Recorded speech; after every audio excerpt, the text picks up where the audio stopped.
ወጣቶች ስሙኝ፣ ወላሂ አንችለውም፣ ይከብደናል። ተው እንመለስ ሁላችንም። በዚህ ሰዓት ስሜታችን እንደፈለግን እያረገን ነው።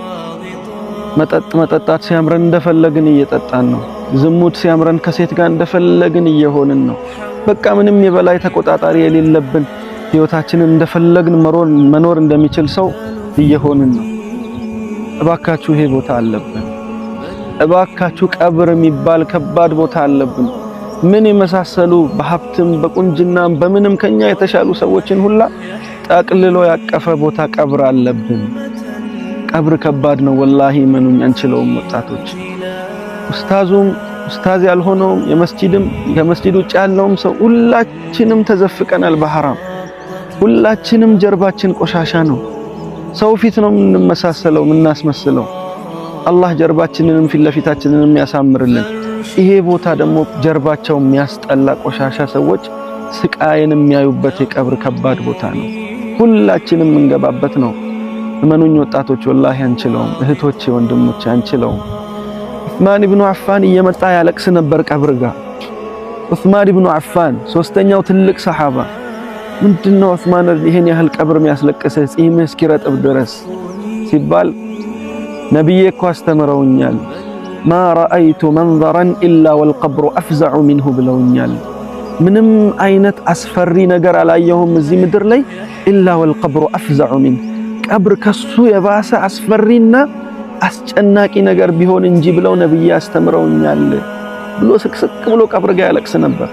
ነብያችን አለይሂ ሰላቱ ወሰላም በሐዲሳቸው ወዳጆችህ፣ ጓደኞችህ፣ ዘመዶችህ የሀገር ሰው ሰብስቦ መጥቶ እዚህ ጉርጋድ ውስጥ ከከተተህ በኋላ ከቶታች አስተኝቶ አፈር ከመለሰብህ በኋላ ወላሂ የተረጋገጠን እነዛ ቤተሰቦቹ ሲመለሱ አፈር ስር ተኝተን ኮቴያቸውን እንሰማለን። يسمع قرع نعالهم ይላሉ። አፈር ስር ታች ተኝተን ለመሳል ሞክሩ ስዕሉን ወጣቶች ባካችሁ። እንችለዋለን ወይ ብቻችንን ጥለውን ሲሄዱ ኮቴያቸውን እየሰማን እኛ ከአፈር ታች ነን። ልክ ኮቴያቸው ሄዶ ኮቴያቸውን ሲርቅ መስማት እንዳቆምን በቃ መጥፎ ነገር ይመጣለታል። ከዛች ደቂቃ ጀምሮ ጥሩ ነገር ይመጣለታል። በሰላት በምን ቢዚ የሆነ ሰው ሰላት ካናቱ ዘካ ጾም ከቀኝ ከግራው መተው ያባሽሩታል። ሲሰራው የነበሩ ኢባዳዎች ወንጀል ላይ ያለውስ አላህ ይጠብቃል። የቀብር የተለያየ አይነት ቅጣት ይመጣበታል። በሰላቱ ልብ የተንጠለጠለ ሰው እንደው ሰላት ዘካ መተው ሲከቡት ከአነስ ፀሐይ መግሪብ ላይ እየገባች ሆና ትታየዋለች። የዛ ሰደዑኒ ኡሰሊ፣ እስቲ አንዴ ልቀቁኝ ልስገድ፣ እስቲ መግሪብ ደረሰ ሰላት ልስገድ ብሎ በሰላት ቀልቡ የተንጠለጠለ ሰው እዛ ውስጥም ሆኖ ልቡ ለሰላት ትንጠለጠላለች። አብሽር ተብሎ ጀነት አይኑ እስከሚታየው ድረስ ይከፈትለታል። የኔና የናንተ አይነት ወጣቶች ድብቃችን ላይ የሐራም ማአት ያለብን በግልጽም አላህን እንደፈለግን ከሴት ጋር ዝሙት ሲያምረን ኸምር በተለይ የዚህ ጊዜ ወጣቶች ኸምር ሲያምረን ሁሉ ነገር እንደፈለግን ስሜታችንን ተከትለን ምናተራምስ ወጣቶችስ ይሄ ቤት ምን ይመስላል? ይሄን ቤት ብቻችንን ጭንቀቱን እንችለዋለን ወይ?